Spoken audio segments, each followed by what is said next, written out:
सोमवार के दिन तू मेरे मंदिर के दरवाजे पर चौखट पर बैठ जाना, और दूसरा प्रतिदिन शाम के समय पर तू बेलपत्री के पेड़ के नीचे बैठ जाना। जो तेरी बेल वृक्ष के नीचे सेवा करने आए, जो शंकर जी के मंदिर में सोमवार को जल चढ़ाने आए, उसका जो पात्र जल चढ़ाकर जब वो घर लेकर जाए, उसके पीछे पीछे पात्र के पीछे पीछे तू जाना और उसके घर में लक्ष्मी का भंडार भरकर आए।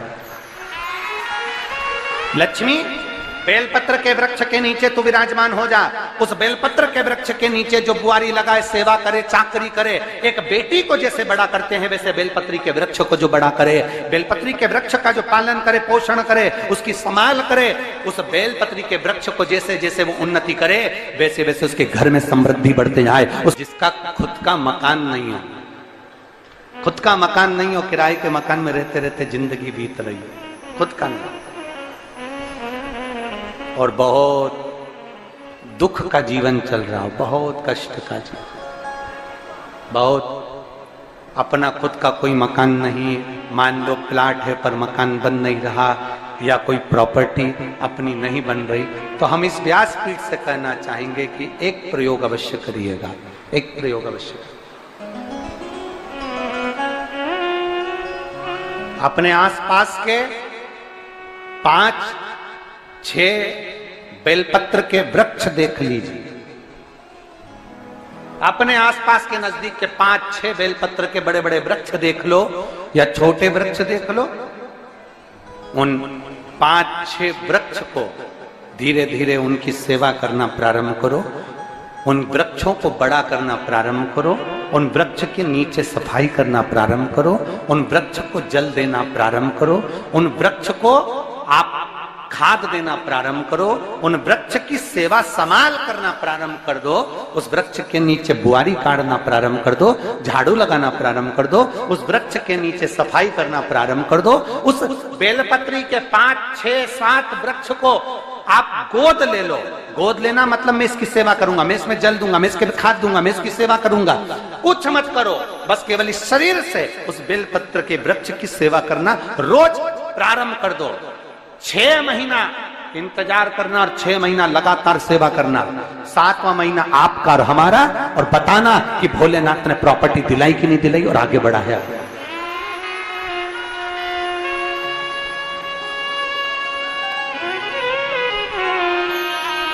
एक बेलपत्र का वृक्ष जिसके नीचे माता लक्ष्मी विराजमान होती है, एक बेलपत्र के वृक्ष के नीचे लक्ष्मी रहती है। दुनिया के लोग कहते हैं लक्ष्मी जी का दिन कौन सा है, बोलो जम के जल्दी से। शुक्रवार। दुनिया के लोग कहते हैं लक्ष्मी जी का दिन शुक्रवार है, पर माता लक्ष्मी से पूछा जाए कि तुम्हारी माता ख्याति देवी नारायण भगवान के साथ तुम्हारी शादी नहीं कर रही थी, शंकर को लक्ष्मी दे रही थी, तब तुमने भगवान शंकर से विनती करी, भोले बाबा मैं नारायण से प्रेम करती हूँ, भगवान नारायण से मेरा विवाह हो। तो माता ख्याति देवी से शंकर भगवान ने विनय कर कर कहा कि लक्ष्मी जी का विवाह नारायण के साथ कर दिया जाए।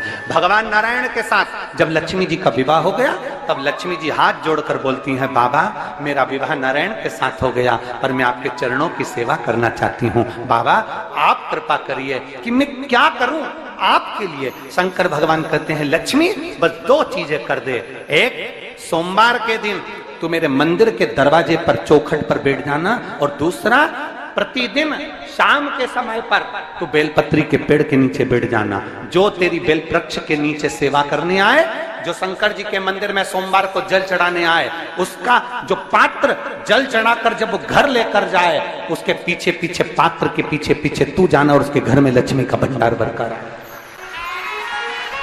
लक्ष्मी बेलपत्र के वृक्ष के नीचे तू विराजमान हो जा। उस बेलपत्र के वृक्ष के नीचे जो बुआरी लगाए, सेवा करे, चाकरी करे, एक बेटी को जैसे बड़ा करते हैं वैसे बेलपत्री के वृक्ष को जो बड़ा करे, बेलपत्री के वृक्ष का जो पालन करे, पोषण करे, उसकी संभाल करे, उस बेलपत्री के वृक्ष को जैसे जैसे वो उन्नति करे वैसे वैसे उसके घर में समृद्धि बढ़ते जाए, उसके घर में वैभव बढ़ते जाए। ये शंकर भगवान माता लक्ष्मी से करे, भगवान शिव माता लक्ष्मी से करे। तो भस्म, अगर शिव के मंदिर में भस्म मिल जाए, शंकर पर चढ़ी हुई भस्म अगर मिल जाए तो, और अगर भस्म ना मिले ना, तो शंकर के जो शंकर भगवान का जो शिवलिंग है, शिवलिंग के आसपास में जो जलाधारी है, यहाँ अगर भस्म ना मिले तो इस जलाधारी पर अपना हाथ स्पर्श कर कर अपने तन पर उसको लगाकर जरूर आओ। भस्म एक शंकर पर चढ़ा हुआ जल, दूसरे नंबर पर है शंकर पर चढ़ी हुई भस्म। ये दो स्पर्श जरूर, स्पर्श। एक भस्म का एक बड़ा सुंदर चरित्र आता है। दूसरा, जिस भूमि पर बैठकर कथा सुनो उसकी रज को अपने मस्तक पर थोड़ा सा लगाकर अवश्य जाओ, वो जीवन का एक आनंद है। और शंकर के मंदिर में जाओ तो दो चीजें अवश्य लेकर आओ। पहला, शंकर जी पे चढ़ा हुआ, जम के बोलो, जल अवश्य लेकर आओ।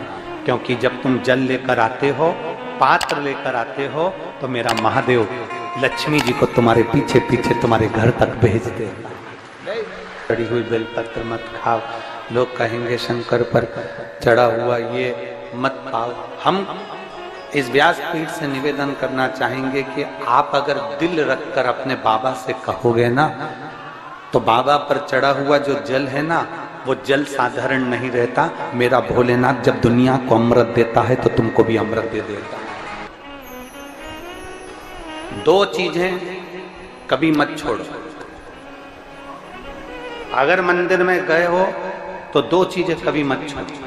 कथा में गए हो तो दो चीजें कभी मत छोड़ो। एक, कथा श्रवण करना। दूसरा, जहां कथा बैठकर सुनते हैं वहां की रज को अपने मस्तक पर लगाना। कथा सुनने के बाद आप यहां से जाओ, भले दरी बिछी है, आसन बिछा है, कारपेट बिछा है, उस पर अपना हाथ फेर कर उस रज को अपने मस्तक पर जरूर लगाओ। क्योंकि शिव पुराण में, भागवत पुराण में, स्कंद पुराण में, कुर्म पुराण में, नर्मदा पुराण में, लिंग पुराण में, नारद पुराण में, ब्रह्म वैवर्त पुराण में, जितनी भी पुराणे हैं, सब पुराणों में लिखा है कि जिस स्थान पर बैठकर हम भगवान की कथा को सुनते हैं, उनको याद करते हैं, जितनी देर हम उनको याद करते हैं उतनी देर वो परमात्मा उस स्थान पर बैठा हुआ रहता है। हाथ रखकर बोलना, शंकर भगवान से तुम्हारा रिश्ता कौन सा? शिव जी से आपका कौन सा रिश्ता?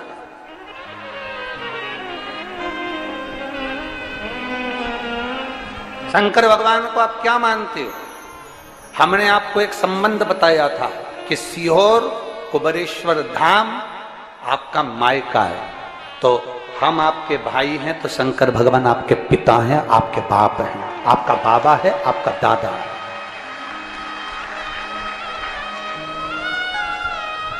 अब आपसे हम प्रश्न करें, उत्तर मेरी कुरुत की बहनें भी देंगी और मेरे जीजा उन भी देंगे और मेरी बेटियां और मेरे बेटे देंगे उत्तर।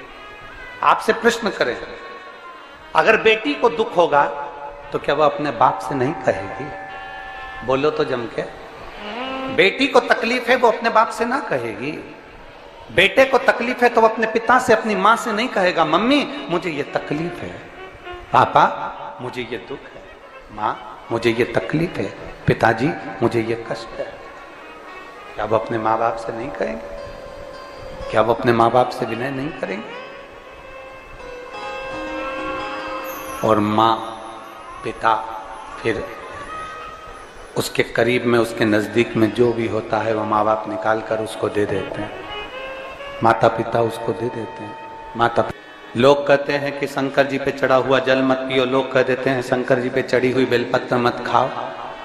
कोई इस बहन से पूछे, सुनीता सोनी से, कि शंकर पर चढ़े हुए जल से उसकी गांठ जो डबल से उसके शरीर में आ गई थी वो समाप्त हो गई, तो जरा विश्वास करिएगा कि एक बेटी अपने माँ बाप से ही तो कहेगी, और बाप के पास में जो होगा वही तो अपनी बेटी को देगा दुख को मिटाने के लिए। तो मेरे शंकर भगवान के पास तो उसका चढ़ा हुआ जल है। दूसरा, जिस भूमि पर बैठकर कथा सुनो उसकी रज को अपने मस्तक पर थोड़ा सा लगाकर अवश्य जाओ, वो जीवन का एक आनंद है। और शंकर के मंदिर में जाओ तो दो चीजें अवश्य लेकर आओ।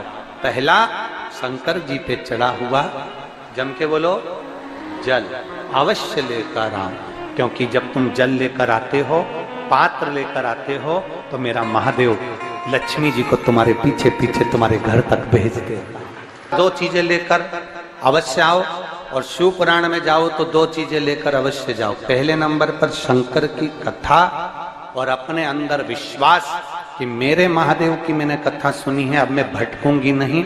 सारी दुनिया में मैंने ठोकर खा ली, अब कहीं ठोकर नहीं खाऊंगी, अब तो दरवाजे पर महादेव के जाऊंगी, बाकी की दूसरा, कथा में बैठी हूं बाबा के इस रज को, ये रज नहीं है, ये धूल नहीं है, ये मेरे बाबा के कैलाश 12 ज्योतिर्लिंग का चंदन है, इसको मस्तक चढ़ाऊंगी अपने हृदय से। लाते हो आप लोग? हाथ उठाओ जरा, रख लो, बहुत बढ़िया, प्रणाम आपको सभी को, नमन। 2 बूंद जल लेकर आओ, पल्ला नहीं पियो तो उस जल को अपने घर में छींट दो।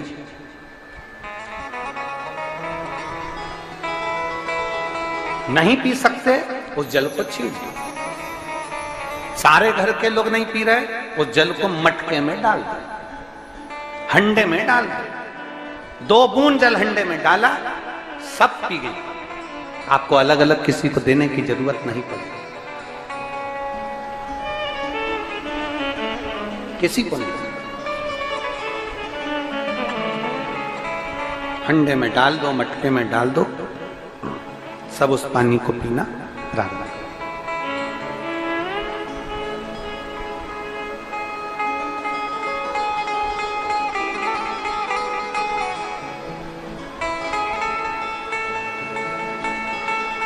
उस जल के महत्व को जो बच्चों का दर्द नहीं देख सकते,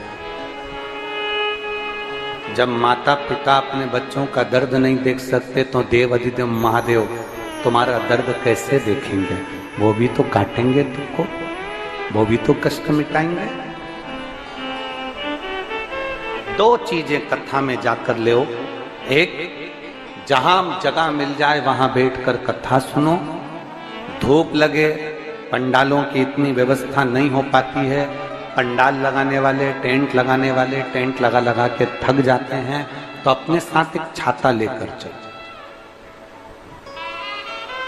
2 पानी की जम के बोलो जरा, बोतल, बिछाने की दरी अपने साथ लेकर चलो। लोगों ने उमा महेश की कथा अपने जीवन में धारण करी कि नहीं करी वो हमको नहीं स्मरण है, पर एक बात का स्मरण करिएगा, ये जो कथा चल रही है ये गौरी शंकर चल रही है। इसके बाद में जो अमलेश्वर में कथा है वो कौन सी है? समर्पण शिव महापुराण कथा। उस समर्पण शिव महापुराण की कथा जब 2 तारीख को विराम हो जाएगी, तब उसके बाद में जो कथा 6 जून को प्रारंभ होगी सोलापुर महाराष्ट्र में, उस कथा का नाम रहेगा उमा महेश शिव महापुराण की कथा। उसको जरूर सुनो। सोलापुर में जो 6 जून से कथा होगी उसका नाम उमा महेश शिव महापुराण, उसको सुनना, श्रवण करना, उसको धारण करना है। उसमें इतने प्रश्न माता उमा ने भगवान महेश से करे हैं, और महेश भगवान शंकर उसका हर प्रश्न का उत्तर दे रहा है। भगवान महेश भगवान शंकर हर प्रश्न का। बाबा बोले माता उमा ने भगवान शिव जी से, महेश भगवान से, भगवान शंकर से करेंगे, बाबा भोलेनाथ जी बताओ, संसार में जन्म लेने वाले व्यक्ति के जीवन में उसके भाग्य में अगर सुख नहीं है, उसके भाग्य में खुशियां नहीं है, उसके भाग्य में कोई अच्छा है ही नहीं, तो वो जीव क्या करेगा? वो जीव क्या करेगा?